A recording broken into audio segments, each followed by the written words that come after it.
বিভিন্ন রাজনৈতিক দলের সঙ্গে দুই দফায় বৈঠক করেছেন প্রধান উপদেষ্টা অধ্যাপক মোহাম্মদ ইউনূস। এখন ব্রিফ করছেন জনসংহতির প্রধান সমন্বয়কারী জুনায়েদ সাকি। আমরা সরাসরি চলে আছি সেখানে। এই ঈদে জামা জুতো অ্যাকসেসরিজের ডিসকাউন্ট।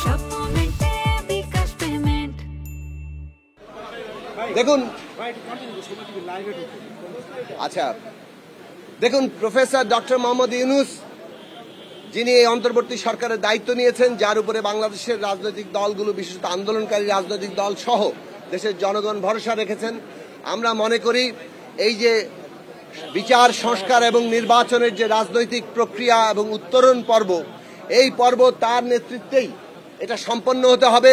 তার এখানে মাঝখান থেকে সরে যাওয়া অথবা দায়িত্ব ছেড়ে দেওয়ার কোনো সুযোগ নেই, কোনোভাবে এটা আলোচনার বিষয়ই হতে পারে না। কাজেই প্রফেসর ডক্টর মোহাম্মদ ইউনূস যিনি মনে করেছিলেন যে এখানে নানান প্রতিকূল বাস্তবতায় তিনি আসলে দায়িত্ব পালন করতে পারবেন কিনা তার মনে প্রশ্ন জন্ম দিয়েছিল, এই প্রশ্ন তিনিও মনে করেন এখন যে এটার আর কোনো সুযোগ নেই। বাংলাদেশের এই ঐতিহাসিক পর্ব দায়িত্ব পালন করে যাওয়া এবং এটাকে সম্পন্ন করা, এটা তিনি, তার উপর ঐতিহাসিক দায়িত্ব, সেটা তিনি করবেন।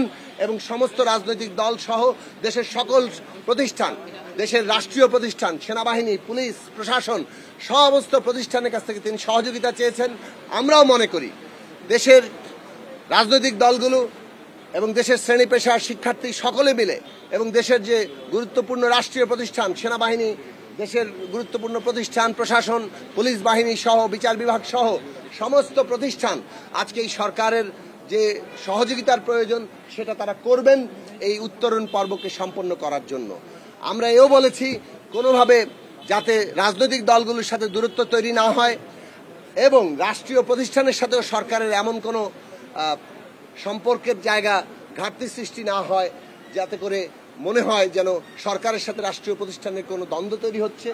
এই ব্যাপারে আমাদের সকলেরই দায়িত্বশীল ভূমিকা নিতে হবে এবং সরকারকে উদ্যোগ নিতে হবে যে এই প্রশ্নগুলো কোথাও যদি ঘাটতি কিংবা কেউ কেউ যদি নানাভাবেই এমন পরিস্থিতি কিংবা এই ধরনের প্রশ্নের জন্ম দিয়ে থাকেন তাহলে সেগুলো দ্রুতই মীমাংসা করে আমাদেরকে একটা রাজনৈতিক গণতান্ত্রিক উত্তরণের জায়গায় যেতে হবে এবং দেশের স্বাধীনতা সার্বভৌমত্বের বিরুদ্ধে, দেশের গণতান্ত্রিক প্রক্রিয়ার বিরুদ্ধে পরাজিত ফ্যাসিস্ট শক্তি অভ্যন্তরে যে ষড়যন্ত্র করছে, বিদেশি দোসরদের নিয়ে যে ষড়যন্ত্র করছে, এই বিষয়ে প্রধান উপদেষ্টার যে আশঙ্কা এবং আমাদেরও সকলের আশঙ্কা, সেক্ষেত্রে আমাদের সকলের ঐক্যবদ্ধ থাকতে হবে এবং ন্যূনতম জাতীয় ঐক্য রক্ষা করে, দেশের স্বাধীনতা সার্বভৌমত্ব রক্ষা করে, গণতান্ত্রিক প্রক্রিয়াকে এক নির্বাচনের মধ্য দিয়ে সম্পন্ন করে বাংলাদেশে একটা নির্বাচিত সরকারের সূচনা ঘটাতে হবে।